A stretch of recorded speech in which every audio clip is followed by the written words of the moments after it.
Good evening, my name is Katarzyna Nowicka and welcome to Poland Daily News.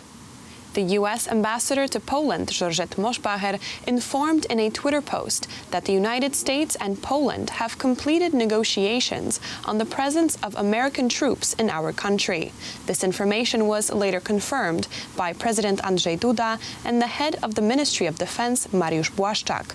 Under this agreement, 1,000 additional U.S. Army soldiers are to be stationed in Poland on a rotational basis. During the recent meeting at the White House, my goal was to maintain the American presence in Europe. That was successful, and now the command of the V Corps, previously withdrawn from Europe to the USA, now returns, and with its headquarters to be stationed in Poland. This significantly strengthens our status in the Allied security system. This is an important day for the security of Poland. We have completed negotiations with the Americans and will soon sign the final agreement on the permanent presence of U.S. troops in Poland. In addition to more U.S. Army soldiers in Poland, the most important land forces command in our region will be that of the United States. Tomorrow is the anniversary of the 1944 Warsaw Uprising. One of the events commemorating the heroes of 1944 will be a march organized by groups associated with the national movement. However, Mayor of Warsaw, Rafał Trzaskowski, is reluctant towards the nationalists' undertaking and made it clear that the march could be cancelled altogether.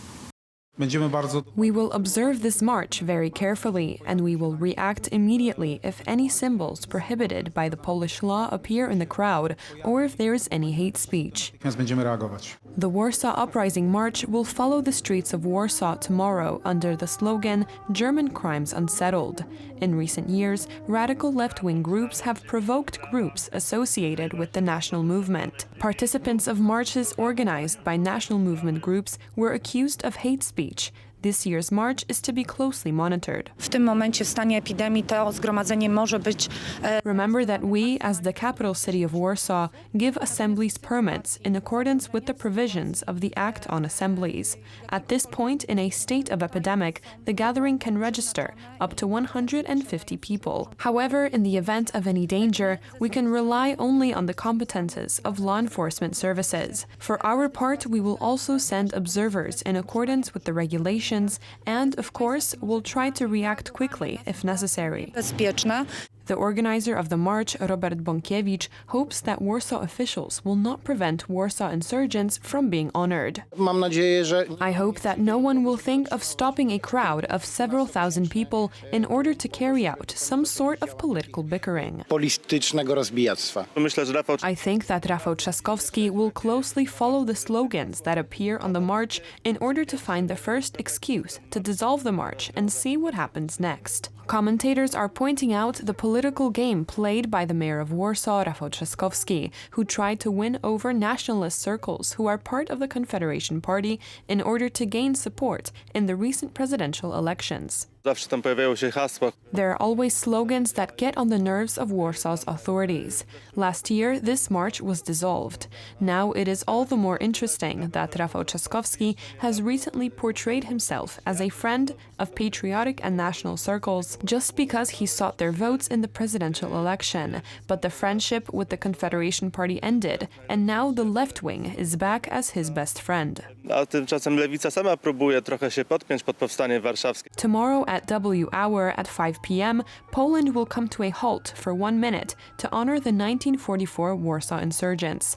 The events related to the Warsaw Uprising match will start at 4:30 p.m. at Rondo Dmowskiego in downtown Warsaw. The march will end with a patriotic concert by Norbert Smoła-Smoliński. Poland has been trying to increase the country's birth rate for years. One of the main approaches consists of improving the lot of families with many children. The 8th nationwide Large Families Convention began today in Warsaw. Our reporter Natalia Wierzbicka has more. The 8th nationwide Large Families Convention, under the patronage of the presidential couple, began today in Warsaw.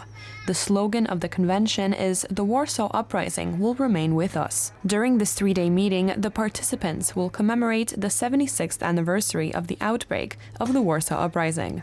8. Zjazd Dużych Rodzin. The 8th Large Families Convention is taking place during the COVID-19 pandemic, and this is why we had to do everything we could to make sure that the convention is safe for everyone. Zjazd Dużych Rodzin odbył się w tym roku bezpiecznie. Po zbadaniu wydajemy Ken-karty. We are issuing the Ken cards, which are very special, because the convention is taking place on the 76th anniversary of the outbreak of the Warsaw Uprising. This convention is very special because of this anniversary, and we want to commemorate those who lost their lives during the uprising. Daję Ken-karty.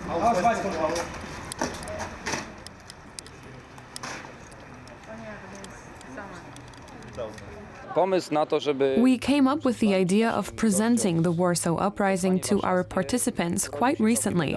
We thought this was a great occasion for the large families to participate in these celebrations with us. Not only did we want to present a reenactment of the Warsaw Uprising, but we also wanted to touch on very important subjects, and we wanted the participants to see what happens at the W hour. w godzinie W się zatrzymuje. The Large Families Convention is a big, joyful 3-day-long meeting with over 1,000 participants every year. Tomorrow, the participants will, among others, follow the path of the Warsaw Uprising in small groups of 20, and at 5 p.m., commemorate the heroes of the 1944 Warsaw Uprising. I like these kinds of events, and it's good to see other large families. Together, we are a force. It is good that we have many children. Our family consists of a mother, father, and 4 children. Faith is the most important thing for us. During the coronavirus pandemic, online learning was the biggest challenge for us. Everyone was at home. My husband was working remotely. We had to learn how to live together. We had 8 people at home, including our grandma. It is very difficult to choose a film for everyone to enjoy because of the age difference. My youngest son is 10 years younger than my oldest son. If we do something together, we have to compromise. We have 6 kids. The 7 of us came to the convention. Our oldest son had to stay at home. We have 4 daughters and 2 sons. What's great about it is that our children were not bored during the quarantine. The 8th Large Families Convention will last until August 2nd. It will end with a mass at Warsaw Cathedral and with a joint photo in front of the Warsaw Uprising Monument. Another battle in the struggle for free speech online is playing out in Brazil. At the behest of the Brazilian Supreme Court, Twitter and Facebook have put severe restrictions on the accounts of several activists and journalists critical of the Supreme Court and supporting President Jair Bolsonaro. The accounts of journalists Alan dos Santos and Bernardo Custer could initially be only seen by people who live outside of Brazil, but were later restricted to all users. Twitter and Facebook made the accounts invisible after a Supreme Court order, a move that underlines the tricky territory the social media titans are navigating in some of the world's largest jurisdictions. Justice Alexandre de Moraes ordered the removal of 16 Twitter accounts and 12 Facebook accounts on Friday, a decision tied to an ongoing probe into the alleged dissemination of disinformation by supporters of the right-wing President Bolsonaro. Among the supporters of the fake news investigation, as it is known in Brazil, is to discover if misinformation and threats against Supreme Court officials are being funded illicitly. Critics say that the court is in effect being a judge in its own case. Some of Brazil's most popular right-wing journalists, such as Alan dos Santos and Bernardo Custer, have now been muzzled. According to Moraes, Friday's order was meant to stop the accounts from being used as a means of committing possible criminal conduct. The reaction among Brazil's conservatives was swift, with numerous calls urging the court to respect the right to freedom of expression and opinion on social media. A vast majority of the judges on the court were appointed by previous left-wing presidents and have spared no energy on criticizing President Bolsonaro. That's all for tonight. Now on to Poland Daily Business with Aleksander Wierzejski and his guest. Good night.